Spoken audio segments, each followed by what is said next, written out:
Hello everyone and welcome back to another Pony and Wolf Productions video. My name is visualbrony and today we are reading the story Heart is Where the Home Is by Skywriter. And I will say just this right now. First, there's an amazing list of the amazing people keeping this channel alive and, of course, keep me alive as well because, you know, food is kind of a thing that I need to live. And there are bills to be paid. Yeah, actually. Anyway, there's also a big red button under this. If it is still red, then that means that you have not yet subscribed to Pony and Wolf Productions. And the little bell next to it lets you set it to all notifications. Then you see when we do a community post or release a new video. However, the last thing that I kind of want to say here, oh my god guys, it's so hot in here, it's so hot in here. Today is supposedly one of the hottest days in the year. We are expecting 43 degrees Celsius. And right now I'm sitting in my car, I have the AC off, and oh my word, I'm sweating so hard that it's literally running down my back into my butt crack.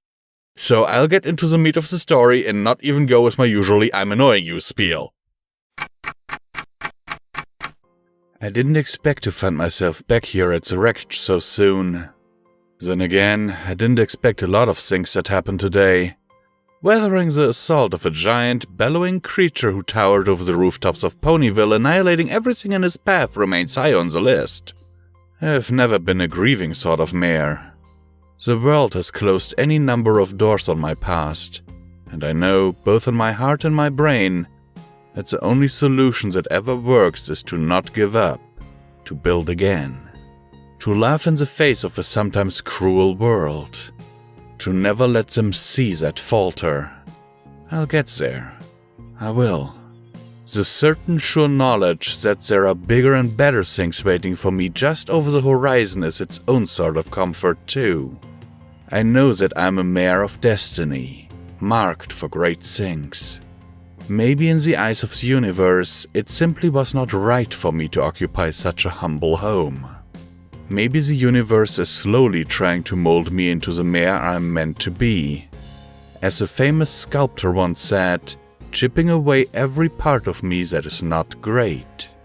My home was small and cozy and safe, but in the end, not exactly grand. Perhaps, in the larger scheme of things, it had to go. An inevitability, sure as water flowing downhill. Sometimes it is beyond the power of one little pony to fight a current that strong. I tell myself a lot of things to make myself feel better. It doesn't make the hurt go away. So here I am, standing before a mess of splintered and sundered wood.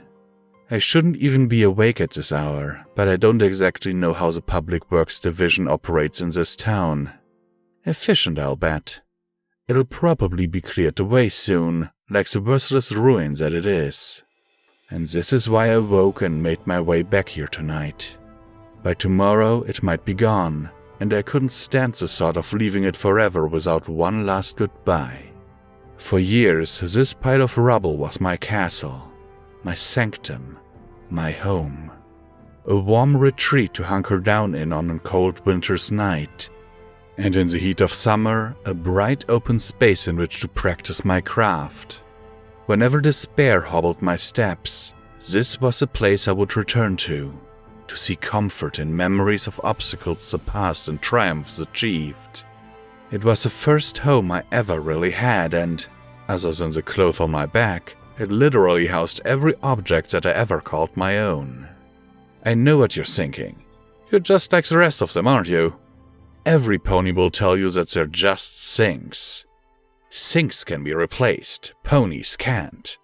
It's one of those aggravatingly reflexive pleasantries that ponies will always offer when this sort of tragedy strikes some pony else, not themselves. Do you have a photo album? Of course you do. Why not just rip it up? Put something with a little functional utility in its place. It's just things, right? In your heart, you know it isn't true. Experience and memories transform simple trinkets into artifacts and totems. They're not just mementos. They're the moorings to which our memories are hitched so that they do not float away and become nothing more than lost flotsam on the foggy ocean of time. Costumes, Books. A single dried rose. These aren't just globs of cotton and silk and wood pulp and decaying vegetable matter. In a very real, albeit metaphysical sense, they are my experiences. They're my past. They are who I am, everything that made me the great mayor I am today.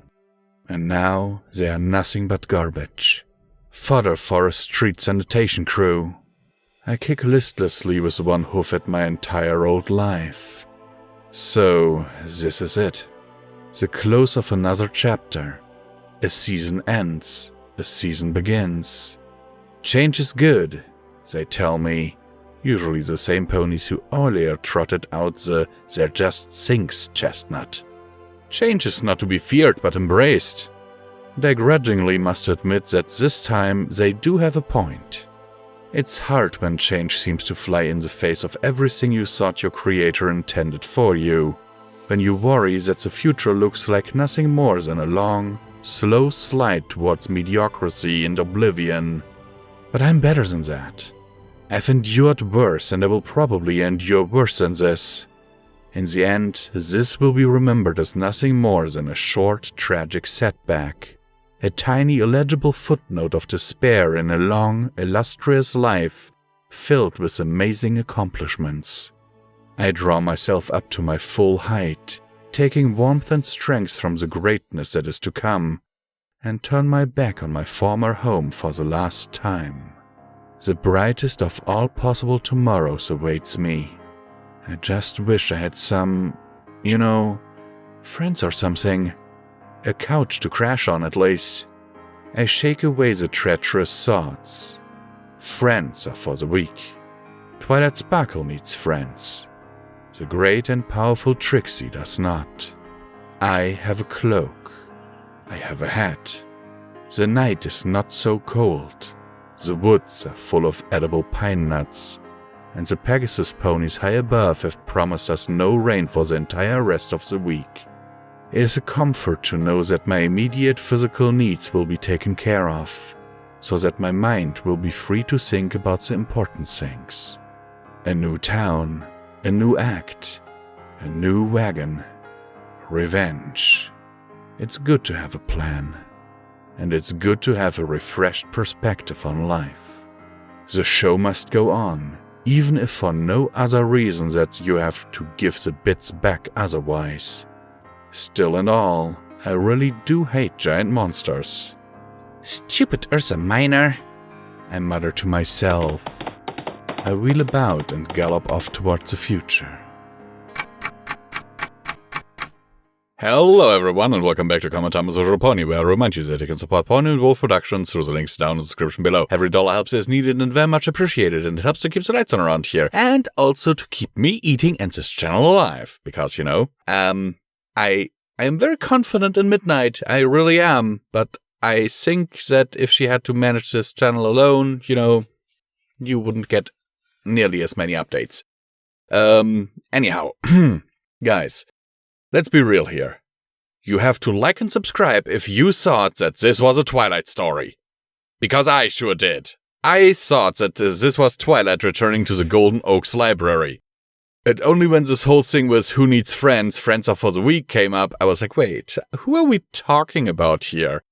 And then I was like, oh great, it's the great and powerful Trixie! Yeah, you must like and subscribe if you did not see that coming. Sincerely yours, Visual Pony, and I hope that this video finds you well in body and mind, and that I will not melt in this frickin' heat.